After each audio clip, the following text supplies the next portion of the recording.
37টা বছর ধরে তুমি এই জেদ করে রাগ করে নিজের বাপের বাড়ির মানুষগুলোর থেকে মুখ ফিরিয়ে আছো। এত জেদ ভালো নয় বোন। জেদ নয় বৌদি, প্রতিজ্ঞা। কমলা, এই সাত সকালে তুমি কোথায় গেলে? খুব ভালো করেই তো জানো তোমায় ছাড়া আমার সকাল শুরু হয় না। বাবা, আমার না হঠাৎ করে কেমন জানি একটা টেনশন হচ্ছে। হ্যাঁ, মা তো কখনো ফোন ফেলে কোথাও যায় না।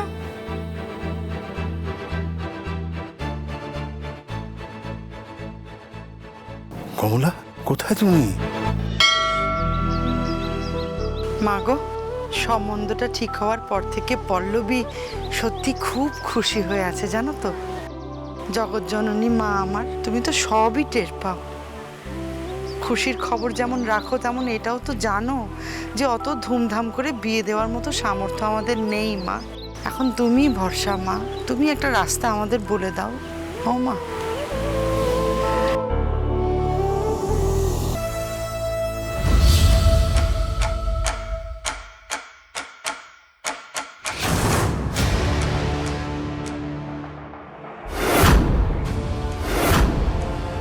साइड साइड जाओ साइड जाओ side side side side side side side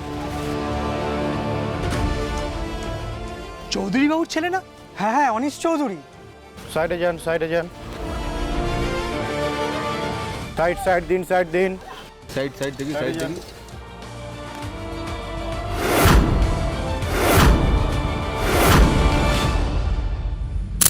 তুই বিয়ে করার সময় ভুলে গিয়েছিলি তোর অবস্থার কথা।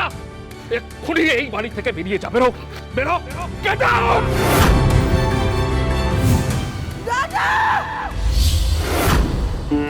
হ্যাঁ গো, কমলাও এই মন্দিরে পুজো দিতে এসছে। একটিবার কথা বলে আসি। বেশি দুঃসাহস নয় আশা, কথা তো দূর, আমি আর মুখ দর্শন করতে চাই না। আচ্ছা ঠিক আছে, একটিবার কথা বলতে দাও অন্তত। আমরা এখানে এসেছি মায়ের মন্দিরে পুজো দেওয়ার জন্য, কোনো ভিখিরির সঙ্গে দেখা করতে না। চুপ করো না, কি সব বলছো, মাথাটা ঠান্ডা করো। কমলা, কেমন আছো তুমি? ভালো আছি বৌদি, তুমি? ভালো থাকবে কি করে? 37 বছর কেটে গেল, কই এখনো তো নিজেদের বাড়ির গৃহপ্রবেশের নিমন্ত্রণের পত্র পেলাম না। না না আশা, তুমি ভালো করে জিজ্ঞেস করো আমাদের নিমন্ত্রণ না করে কোন কোটি টাকার বাংলায় ওনারা থাকছে না। এই আমি কমলা গুহ, শ্রীনিবাস গুহর স্ত্রী, আজ এই প্রতিজ্ঞা করছি যে এই বাড়ির চাইতে অনেক বড় বাড়ি আমি একদিন বানাবো। সেই দিন গৃহপ্রবেশে এসে তোমাদের সকলকে আমি নেমন্তন্ন করে যাব। তার আগে এই বাড়িতে আমি এক পাও রাখবো না।